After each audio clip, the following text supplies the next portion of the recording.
Bismillahirrahmanirrahim.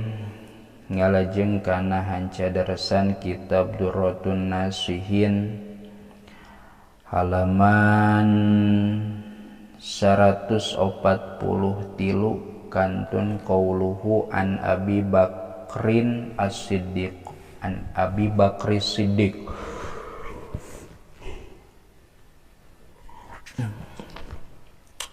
Gede gua dananya. An Abi Bakri Siddiqi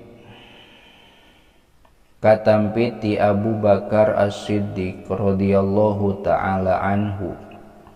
Rodia muga mikarido atawa tinggal bendu saha Allahu Gusti Allah ta'ala barina mahaluhur Allah anhu ti itu Abi Bakrin As-Siddiq. Annahu saestuna itu Abu Bakar teh qala eta parantos ngadawuh itu Abu Bakar kana lafad as-sholatu 'alan nabiyyi amhaqqu lidzunubi minal ma'il baridi linnari wassalamu alaihi afdalu min itqir riqabi. Saur Abu Bakar, as-sholatu 'alan nabiyyi amhaqqu lidzunubi minal ma'il baridi linnari.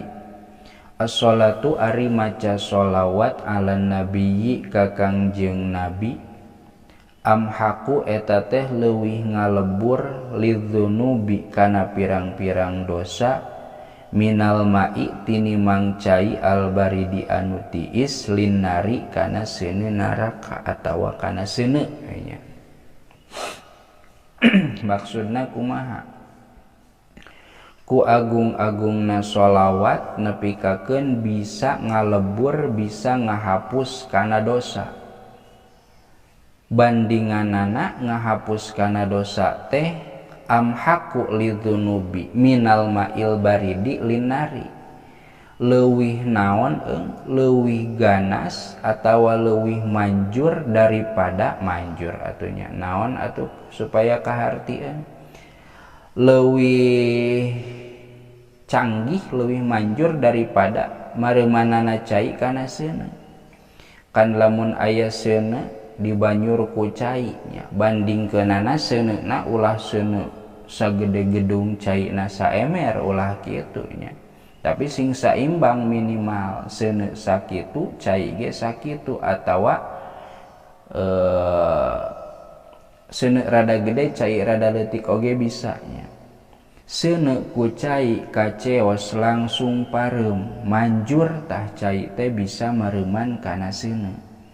Tah sholawat ka Nabi, bacaan sholawat ka Nabi eta teh leuwih manjur atawa leuwih kuat, leuwih sakti lamun rek disebut sakti mah mareumanana kana dosa. Lamun dosa teh bentukna jiga seuneu, maka sholawat bentukna jiga cai, tah bahkan leuwih canggihnya, leuwih manjur. Mantak sing daraek maca sholawat ka Kangjeng Nabi teh sabab eta jadi penghapus dosa, ngalebur kana dosa nya minimalna dosa anu laleutik. Wassalamu alaihi afdalu min itqir riqabi. Wassalamu sareng ari maca salam alaihi ka Kangjeng Nabi afdalu eta teh leuwih utama min itqir riqabi tinimang ngamerdekakeun pirang-pirang abid. Maca salam ka Kangjeng Nabi eta teh leuwih utama ieu dina segi ganjaranana nya daripada min itqir riqabi tinimang ngamerdekakeun pirang-pirang abid. Ari ngamerdekakeun pirang-pirang abid kan lain hal anu naon lain hal anu bisa dilakukeun ku setiap jalma komo jalmana miskin. Da ari ngamerdekakeun abid teh kaya-kaya meuli kana eta abid.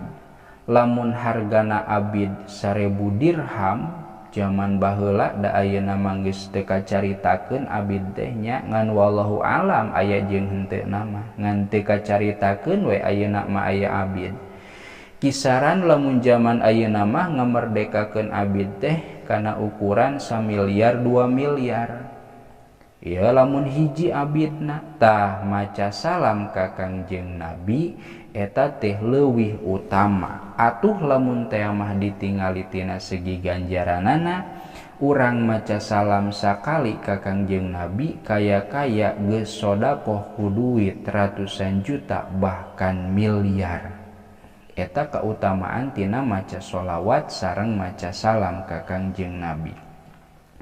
Mantak batur mah paboro-boro maca sholawat jeung salam ka Kangjeng Nabi teh. Naon sababna? Sabab as-sholatu ala nabiyyi amhaqu lidzunubi minal ma'il baridi linnari wassalamu alaihi afdalu min itkir riqabi.